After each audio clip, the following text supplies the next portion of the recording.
السلام علیکم ورحمۃ اللہ وبرکاتہ۔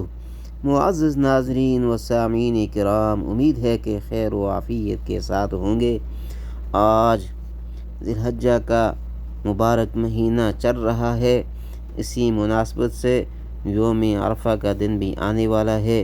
یوم عرفہ کا روزہ گناہوں کی بخشش کا ذریعہ ہے۔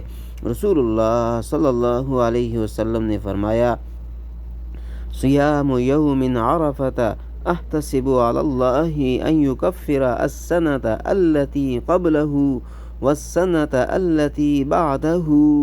مجھے امید ہے کہ عرفہ کے دن یعنی 9 ذی الحجہ کا روزہ ایک گزشتہ اور ایک آئندہ سال کے گناہ مٹا دیتا ہے۔ فائدہ: عرفہ کے دن 9 ذی الحجہ کی 9 تاریخ ہے۔ روزہ رکھنا سنت اور باعث فضیلت ہے، مگر حج کرنے والے کے لیے عرفات میں روزہ رکھنا سنت نہیں ہے بلکہ مکروہ اور ممنوع ہے۔